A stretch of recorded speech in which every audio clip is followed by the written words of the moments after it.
The Action Line on FM 101.9 and AM 1450 Murfreesboro, FM 100.5 Smyrna. Listen and watch at WGNSradio.com.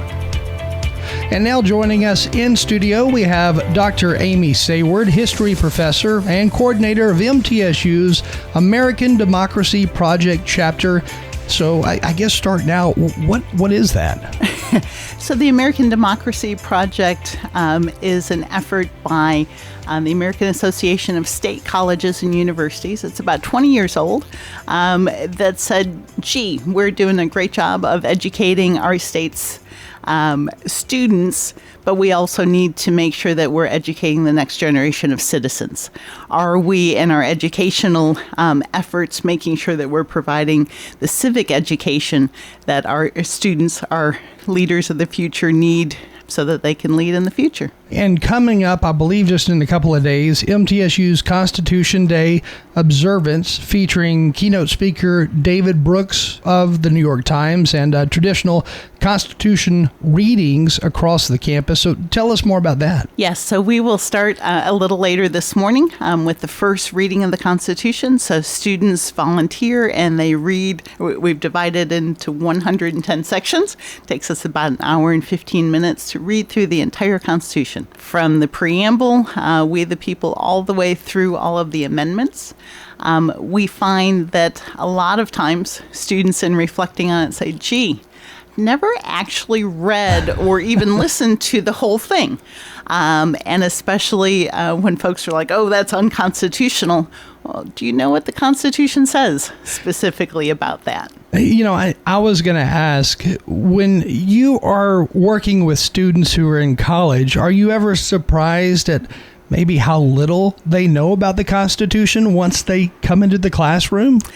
So I like to say that they all leave knowing more than they knew at the front end when they're in my classroom, especially. I teach freshmen a lot at MTSU, and I sometimes use something called a reacting to the past game, that my students all take on roles of people who are actually at the Constitutional Convention and have to debate some of the key issues that went into the Constitution about whether we'll have equal or proportional representation, whether slavery, how slavery might fit into the Constitution, a big part of the debate, how long presidents should be serving, whether they can be reelected. So all of those key issues that went into our Constitution. So they certainly come out knowing a lot more at the end than they did at the beginning. And as these students start your class versus at the end of the semester, what are the things that surprise them the most that they learn about? So they tend to, and I think most of us do this, they know the end of the story already. In hindsight, they're like, well, of course we have, a president who serves 4 years, and of course we have divided the power of the legislature between a Senate. And then they dig into, gee, that was not at all the expected outcome at the beginning. That it took, in the case of the legislature, James Madison, to come up with what historians call the Great Compromise, because it really was a breakthrough that most of the folks at the Constitutional Convention in Philadelphia thought either we should have equal representation, that each state should have the same number of representatives, what we have in the Senate today, or that it should be proportional, that all American sort of votes or representatives should be considered equally, so that states with larger populations, Virginia was the largest state at that time, should have more representatives. And so to actually figure out how to bring both of those views together to ensure that states and people had equitable representation took a lot of compromise, a lot of discussion.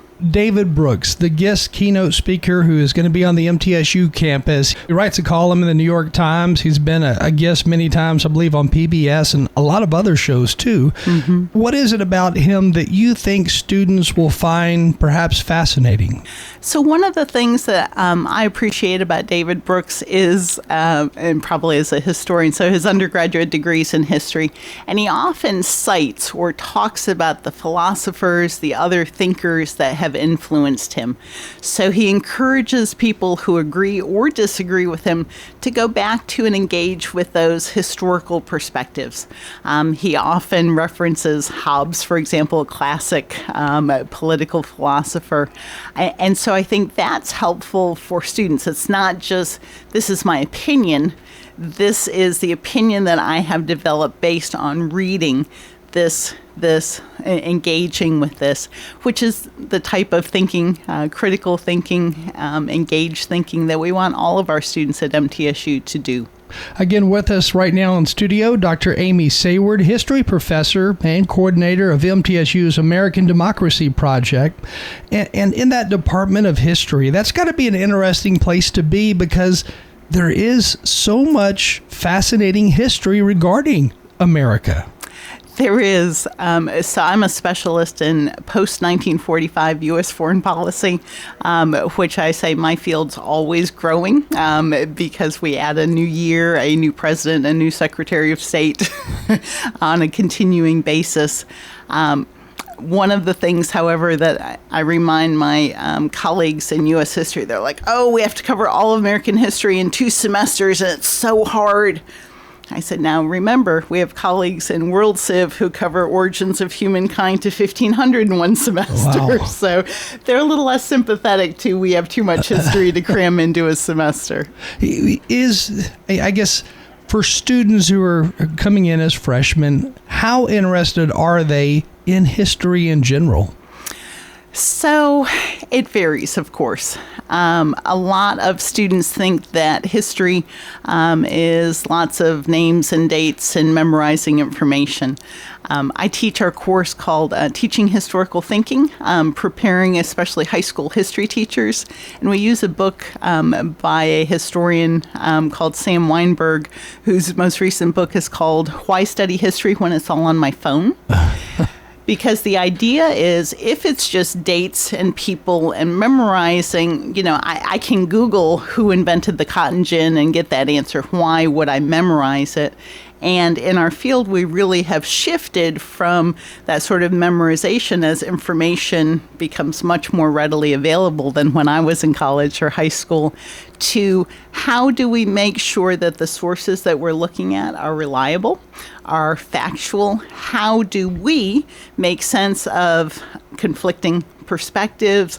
How do we tell a story that is true, that is engaging, much like your previous guests were talking about? There's not a simple timeline for the shaping and introduction of America. No. And I don't know if students wish that there was, because I do believe, as I said in that last interview, I think we live in this 5 to 15 second soundbite world, and it's hard to really understand. There's a whole lot more going on than just 15 seconds worth of words. So much going on. Even when we look at just the Constitutional Convention in Philadelphia, the records that we have to read through the Federalist Papers that came out afterwards, James Madison's papers, and to try to, for our students, get into a different language pattern. The way that people spoke in the 1770s is much different than the way people speak today. To try to really dive into that mindset, into those documents, into the various people who are influencing it, takes a lot of study, a lot of paying attention. I bet it does, especially when it comes to legal type documents. That's got to be even harder to understand because legal documents today are hard to understand.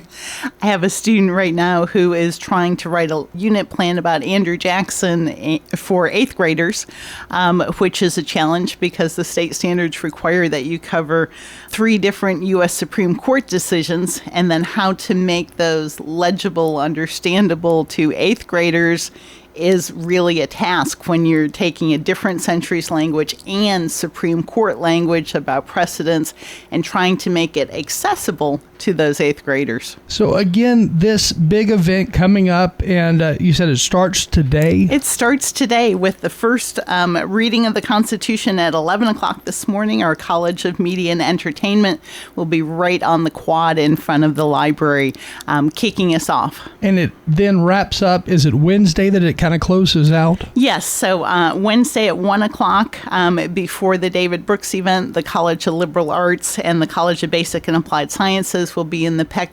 Hall courtyard. We do invite all of these events, welcome our community members as well. For the David Brooks event, there will be free parking in the lot right next to the baseball stadium, which is also right across the street from Tucker Theater. So we certainly would invite any interested people to come read the Constitution with us, to come hear David Brooks, and to hear our students engaging with David Brooks. So the students are going to be asking him questions. Yes, we have a panel of 4 students who are part of the American Democracy Project student organization. Later this afternoon, we're running through those questions and getting them ready so that they won't be nervous on Wednesday. And then that will be in the Tucker Theater? It will. We do have a no backpack policy, both for fire and other security issues, but we certainly hope that we'll fill the theater. And if it is full, or if you're not able to make it to campus, it'll also be live streamed on the Tucker Theater YouTube channel. And people can learn more online. I guess the easiest way, just type in MTSU News, maybe Constitution Day after that. Yes, and that should get them the link if they want to watch the live stream. Sounds great. Again, Dr. Amy Sayward, history professor and coordinator of MTSU's American Democracy Project, and the big event that is going on this week now through Wednesday on the MTSU campus. Thank you for joining us. Thank you so much for having me.